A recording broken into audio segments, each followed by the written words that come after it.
دو راستے ہیں. ایک راستہ تو یہ بنایا ہوا ہے کہ محنت سے اسباب اور اسباب سے حاجتوں کا پورا ہونا.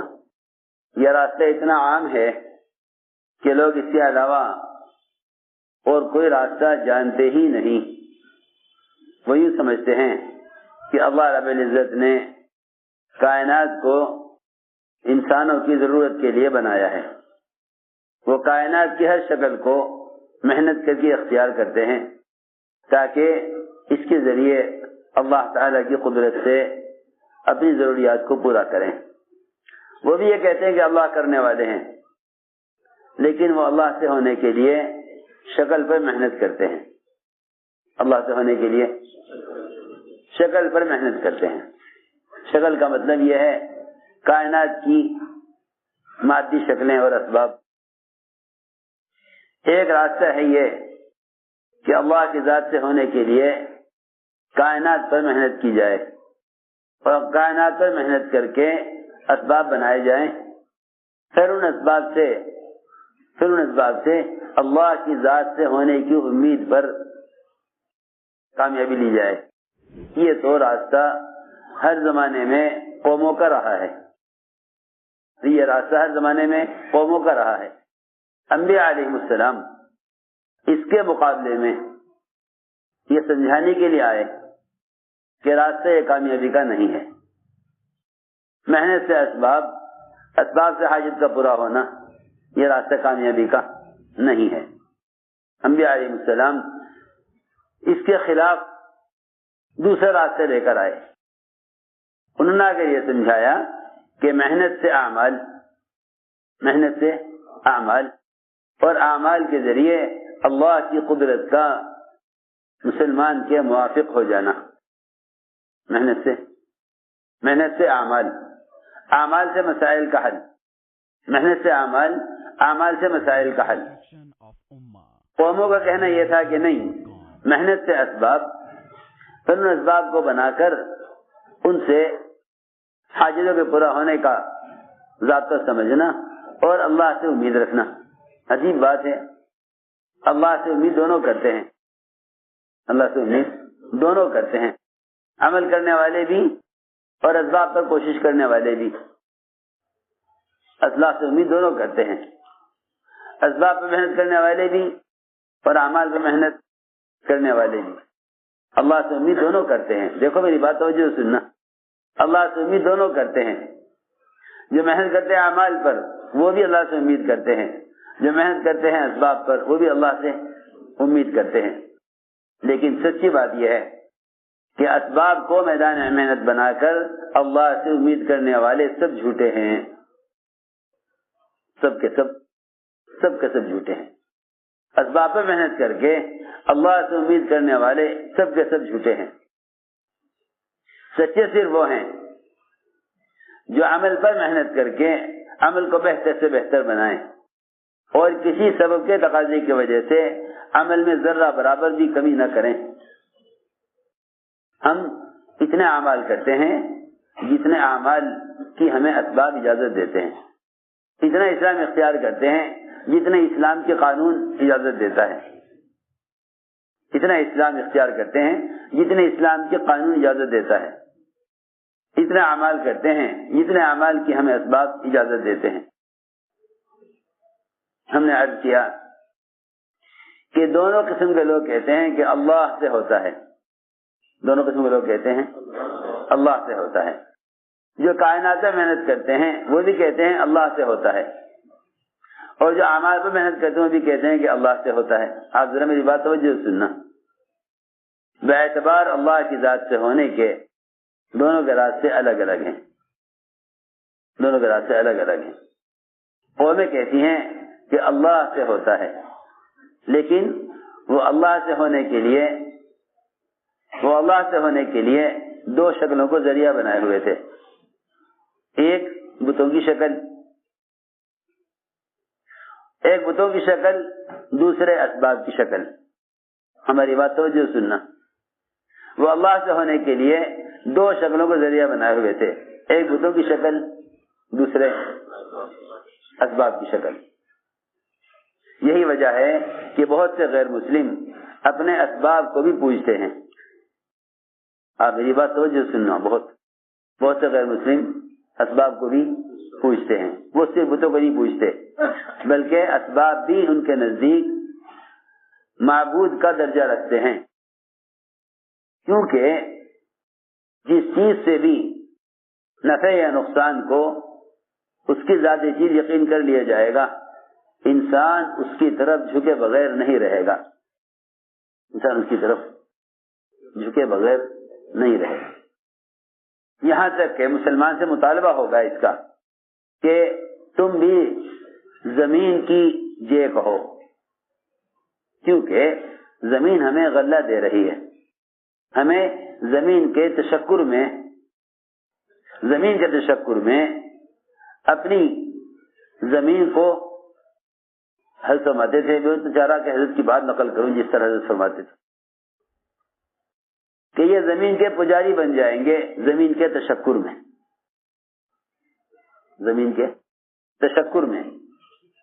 یہ زمین کے تشکر میں زمین کے پجاری بنیں گے کہ بھائی زمین غلہ دے رہی ہے لہذا زمین کا شکریہ ادا کرو. میں نے ایک مثال دی ہے کہ جو اللہ کو نہیں مانتے ان کے اسباب ان کے لیے معبود کا درجہ رکھتے ہیں. ان کے اسباب ان کے لیے معبود کا درجہ رکھتے ہیں.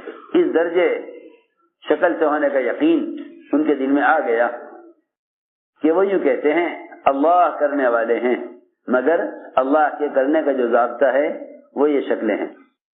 تو سمجھتے تھے شکلیں دونوں برابر ہیں، چاہے شکل بت کی ہو یا شکل زمین کی ہو، اس لیے کہ زمین کے ہی عناصر سے بت بنتے ہیں. چاہے سونے کا بنا لو وہ بھی زمین سے، چاہے چاندی کا بنا لو وہ بھی زمین سے، لوہے کا بنا لو وہ بھی زمین سے، پتھر کا بنا لو وہ بھی زمین سے، لکڑی کا بنا لو وہ بھی زمین سے. جتنی بتوں کی شکلیں ہیں ساری کی ساری شکلیں زمین کے مادے سے بنتی ہیں. ساری شکلیں، میری بات توجہ سے سننی ہوگی، ساری شکلیں زمین کے مادے سے بنتی ہیں. جتنی بھی شکلیں ہیں ساری شکلیں زمین کے مادے سے بنتی ہیں. سمجھتے تھے غیروں کے نزدیک اسباب کی شکل بتوں کی شکل برابر ہوتی ہے. غیروں کے نزدیک اسباب کی شکل اور بتوں کی شکل برابر ہوتی ہے.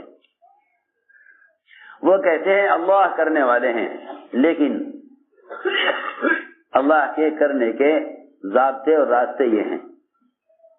یہی وجہ ہے کہ ضماد نے حضور اکرم صلی اللہ علیہ وسلم کا علاج کرنے کے لیے آپ سے یہ کہا کہ میں آپ کا علاج کروں گا، کوشش کروں گا کہ آپ اللہ کی وحدانیت کو بیان کرنا چھوڑ دیں اور بتوں کا انکار کرنا چھوڑ دیں. میں آپ کا علاج کروں گا، لیکن شفا اللہ ہی کے ہاتھ میں ہے. شفا اللہ ہی کے ہاتھ میں ہے. ضماد نے کہا، مشرک نے کہا کہ شفا تو اللہ ہی کے ہاتھ میں ہے، میں البتہ آپ کے علاج کی کوشش کروں گا. اس زمانے میں ساری دنیا کے مسلمان وہ یوں کہتے ہیں کہ اللہ کرنے والے ہیں، مگر ہم تو دنیاوی اعتبار سے ظاہری اعتبار سے ایک کوشش کر رہے ہیں. ہم دنیاوی اعتبار سے کوشش کر رہے ہیں، کیونکہ لوگ یہ کہتے ہیں کہ کوشش کرنا بندے کا کام ہے اور کامیاب کرنا اللہ کا کام ہے. اگر اتنی ہی بات ہوتی تو ساری دنیا کے مسلمان کامیاب ہو جاتے. اتنی بات ہوتی ساری دنیا کے مسلمان کامیاب ہو جاتے کہ کوشش کرنا بندے کا کام اور کامیاب کرنا اللہ کے قبضے میں. میری بات توجہ سے سنو. ہر سمجھتے تھے جو لوگ کائنات کو ضابطہ بنا کر چلتے ہیں وہی عمل کو ضائع کرتے ہیں. جو کائنات کو ضابطہ بنا کر چلتے ہیں وہی عمل کو ضائع کرتے ہیں.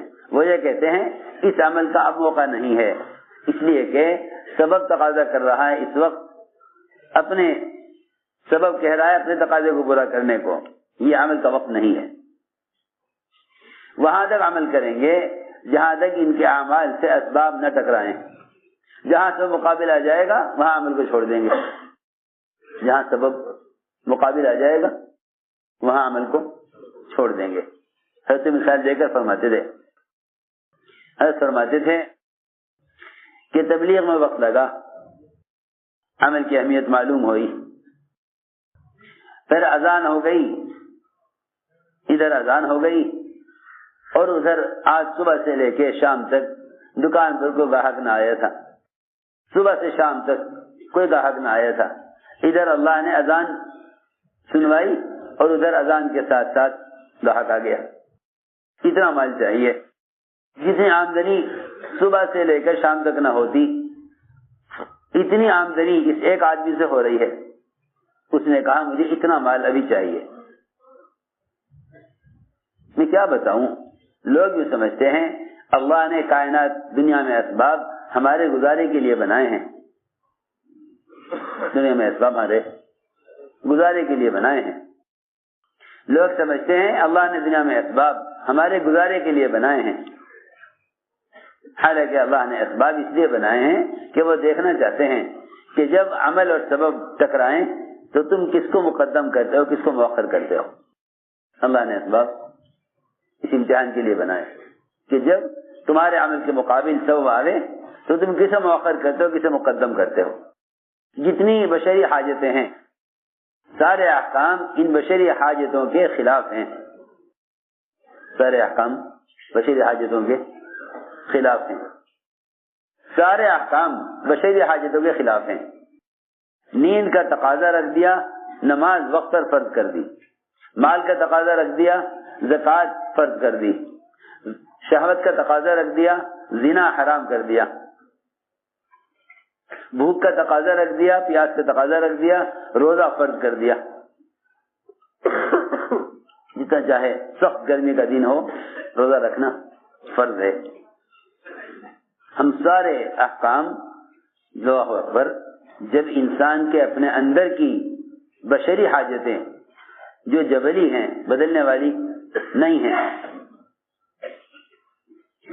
جب سارے احکام اللہ رب العزت انسان کے بدن کے اندر پیدا ہونے والی حاجتوں کے خلاف احکام دے رہے, تو جو اسباب انسان سے باہر کی شکلیں ہیں, جو اسباب انسان سے باہر کی شکلیں ہیں, اللہ کے احکام ان اسباب کے خلاف کیوں نہ ہوں گے. ہماری بات توجہ سے سننی پڑے گی. یہ زمیندارہ, تجارت, ملازمت, سرمایہ داری, جتنے بھی تجارت کے نقشے پھیلے ہوئے ہیں, یہ سب انسان سے بدن کے باہر کی شکلیں ہیں, سب انسان کے بدن سے باہر کی شکلیں ہیں. جب اللہ رب العزت مسلمان کو اس کے بدن کے اندر پیدا ہونے والے تقاضوں کے خلاف احکام دے رہے, جب اللہ تعالیٰ نے بندے کو اس کے بدن میں پیدا ہونے والے تقاضوں کے خلاف احکام دے رہے, تو جو شکلیں انسان کے جسم سے باہر کی ہیں,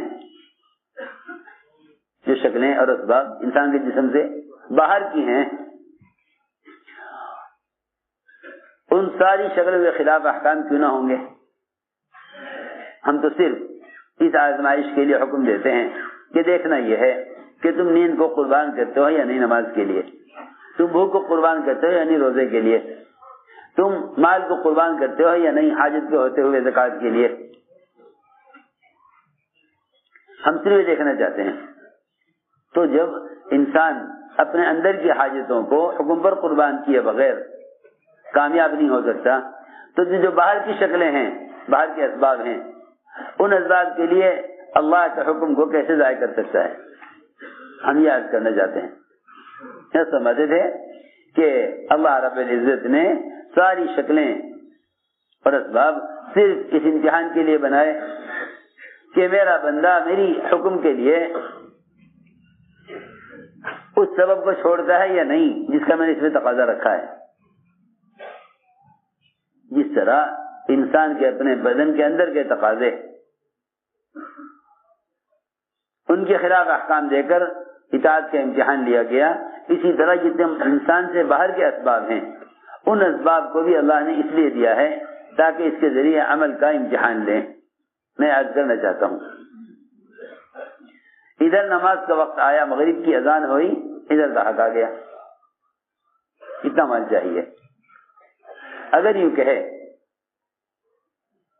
اگر یوں کہے کہ نماز با جماعت پڑھنا سنت ہی تو ہے اور حلال کمانا فرض ہے، حلال کمانا فرض ہے، اس لیے کہ مسلمان کا امتحان حلال اور حرام کمانے کے اعتبار سے نہیں ہے، کیونکہ حرام تو کافر ہی کمائے گا، حرام تو کافر ہی کمائے گا، مسلمان حرام نہیں کما سکتا۔ میری بات توجہ سننی پڑے گی، مسلمان کا امتحان حلال حرام کے درمیان نہیں ہے، مسلمان کا امتحان حلال حرام کے درمیان نہیں ہے، مسلمان کا امتحان سبب اور عمل کے درمیان میں ہے۔ دیکھو میری بات بہت توجہ چاہتی ہے، مسلمان کے امتحان سبب اور عمل کے درمیان میں ہے، حرام حلال کے درمیان میں نہیں ہے۔ مسلمان یوں فخر کرے کہ میں حلال کما رہا، کہ ہاں مسلمان نے حلال کمائے گا تو کون کمائے گا؟ حرام تو کافر ہی کمائے گا نا، حرام تو کافر ہی کمائے گا، اس لیے کہ جس طرح جانور کو کوئی چیز کسی چیز کے کھانے میں کوئی اپنے پرائے کی تمیز نہیں، اس طرح اللہ کو نہ ماننے والوں کے لیے بھی کوئی قید نہیں، جہاں سے چاہیں کھائیں، جس طرح چاہیں کھائیں، بلکہ اللہ نے ان کے کھانے کی مثال جانوروں کے کھانے سے دی ہے۔ میں یہ کہنا چاہتا ہوں کہ مسلمان کے امتحان اس میں نہیں کہ یہ حلال کما رہا ہے یا حرام کما رہا، مسلمان کے امتحان اس میں ہے، مسلمان کے امتحان اس میں ہے کہ اللہ رب العزت اس کے عمل کے مقابلے میں سبب لائیں گے اور اسباب بھی حلال لائیں گے، سنو اسباب بھی حلال لائیں گے۔ مسلمان کے عمل کا امتحان حلال اسباب کے مقابلے میں ہے، مسلمان کا امتحان حلال اسباب کے مقابلے میں ہے، یہ میں سمجھانا چاہتا ہوں۔ یہ تو تصور ہی نہیں کہ مسلمان حرام کمائے، مسلمان کا جو امتحان ہے وہ امتحان حلال اسباب میں ہے، وہ امتحان حلال اسباب میں ہے۔ میں نے عرض کیا کہ حلال طریقے سے کما رہا ہے، بغیر سود کے، بغیر غبن کے، بغیر جھوٹ کے، صبح سے شام ہو گئی کوئی گاہک نہ آیا، صبح سے شام ہو گئی کوئی گاہک نہ آیا،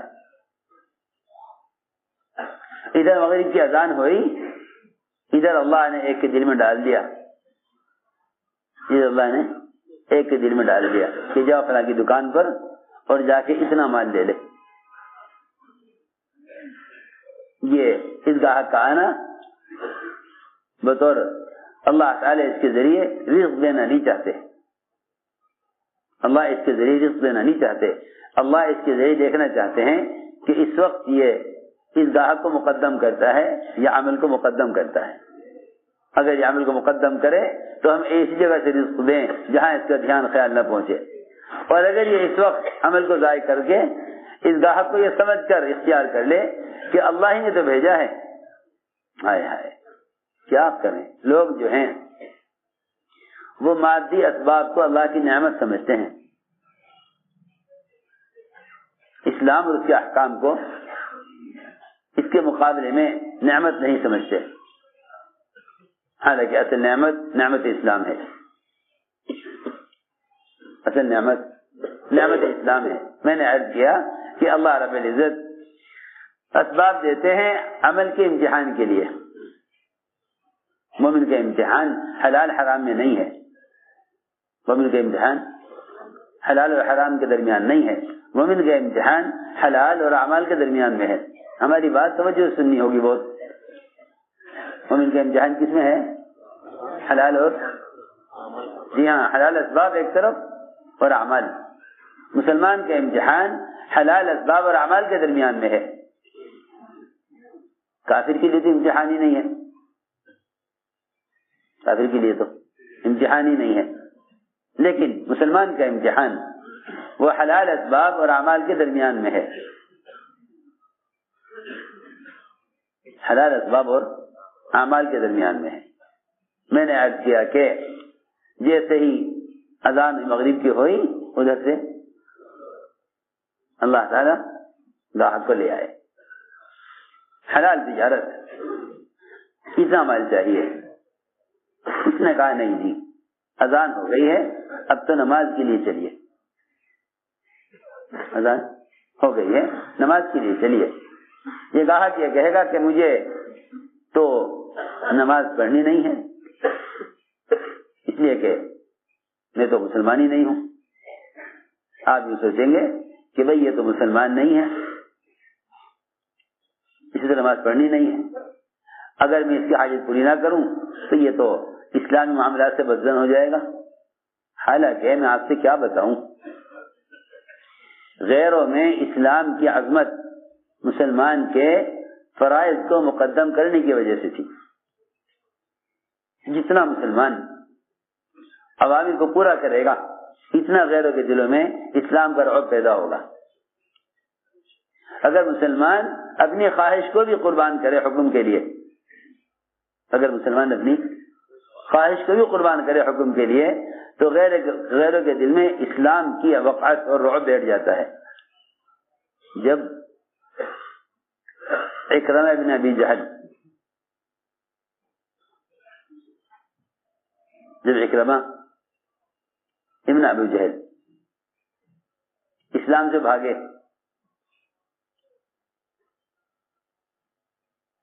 فتح مکہ کے موقع پر کہ یہاں رہ گیا تو اسلام قبول کرنا پڑے گا، اسلام نہیں قبول کروں گا تو قتل ہونا پڑے گا، کوئی راستہ نہیں. چنانچہ روایت میں ہے کہ اکرمہ نے ساحل کا راستہ پکڑا اور یہ طے کیا کہ یہاں سے یمن بھاگ جاؤ، یہاں سے یمن بھاگ جاؤ. اس لیے کہ بات اصل یہ ہے کہ جب حق آتا ہے جن کے دلوں میں کھوٹ ہوتا ہے، جن کے دلوں میں کھوٹ ہوتا ہے انہیں میدان چھوڑ کر بھاگنا پڑتا ہے، اور جن کے دلوں میں اخلاص ہوتا ہے وہ حق کو قبول کر لیتے ہیں، وہ حق کو قبول کر لیتے ہیں. مجھے تو ایک بات عرض کرنی ہے اس واقعے سے. جب یمن کے لیے روانہ ہو گئے حضرت اکرمہ اسلام سے بھاگنے کے لیے تو کشتی میں طوفان آ گیا، کشتی میں سخت طوفان. حضرت اکرمہ نے کہا کشتی والے سے کہ میری نجات کا بھی کوئی راستہ ہے، مجھے تیرنا نہیں آتا اور اب ڈوب رہے، کیا کوئی نجات کا راستہ ہے؟ کشتی والے نے کہا تم اخلاص کا کلمہ کہو نجات ہو جائے گی. وہ کیا ہوتا ہے اخلاص کا کلمہ؟ کشتی والے نے کہا لا الہ الا اللہ کہو نجات ہو جائے گی. اکرمہ نے کہا کہ میں اس لا الہ الا اللہ سے بچ کر ہی تو یمن بھاگ رہا ہوں، اگر مجھے لا الہ الا اللہ کہنا ہوتا تو میں کشتی میں کیوں سوار ہوتا، یہاں سے کیوں بھاگتا؟ اس کلمے سے تو بھاگ رہا ہوں میں اور تم کہہ رہے لا الہ الا اللہ کہو. انہوں نے کہا نجات اس کے بغیر نہیں ہے، اگر اس وقت سمندر میں ڈوبنے سے اور ہلاک ہونے سے بچنا چاہتے ہو تو لا الہ الا اللہ کہہ لو. چنانچہ ادھر سے کشتی والے نے ان کو دعوت دی، ادھر ام حکیم ان کی بیوی جو اسلام لا چکی تھی وہ کھڑی تھی ساحل پر، انہوں نے وہاں سے کپڑا ہلایا، یہ واپس ہوئے. بیوی نے کہا کہ چلو حضور اکرم صلی اللہ علیہ وسلم کی خدمت میں. تو راستے میں ام حکیم سے حضرت اکرمہ نے، بیوی تھی ان کی، صحبت کرنی چاہیے. حالانکہ عورت میں شہوت مرد سے زیادہ ہوتی ہے، لیکن حضرت اکرمہ کی پوری کوشش کے باوجود ام حکیم صحبت کے لیے تیار نہ ہو. نہیں تم مجھ سے مل نہیں سکتے، تم مجھ سے مل نہیں سکتے اس لیے کہ تم کافر ہو، میں مسلمان ہوں، تم مجھ سے، تم میری بیوی نہیں ہے کہ نہیں. اسلام ایک ایسا مذہب ہے جو مجھے تم سے اس وقت تک ملنے نہیں دے گا جب تک تم میرے دین پر نہ آ جاؤ. یہ بیوی نے جواب دیا اکرمہ کو. تو اس پر یہ کہا اس اکرمہ نے کہ پھر تو یہ اسلام کا مذہب بڑا ہی کوئی اونچا مذہب ہے کہ جو بیوی سے نہیں ملنے دے سکتا. تو میرے ساتھ ہوتے ہوئے مجھ سے نہیں مل سکتی، پھر تو یہ اسلامی مذہب کوئی بہت ہی اونچا مذہب ہے. تو میں نے عرض کیا کہ مسلمان جب خواہش کو قربان کرتا ہے حکم کے لیے تب غیروں کے دلوں میں اسلام کا رعب پیدا ہوتا ہے. اور اگر مسلمان کھانے کمانے میں، خرچ کرنے بنانے میں غیروں کے راستوں پر ہو اور پھر مسلمان اسلام کی دعوت دے یا اسلام سے ڈرائے غیروں کو، تو اس کا مطلب ہی نہیں کہ یہ اغیار اپنے والے طریقوں کے اختیار کرنے والوں سے ڈریں یا ان کے دل میں مسلمانوں کے عمل سے اسلام کا رعب پیدا ہو. آج کے لوگ شکایت کر رہے کہ مسلمان کو ڈرایا جا رہا. ہاں کیوں نہ ڈرایا جائے؟ جتنے بھی ڈرایا جائے کم ہے. کیوں؟ اس لیے کہ مسلمان نے اپنی خواہشات پر عمل کو بگاڑ کر اپنی خواہشات پر عمل کو بگاڑ کر اپنے آپ کو غیروں کے مشابہ کر لیا. تو میں نے عرض کیا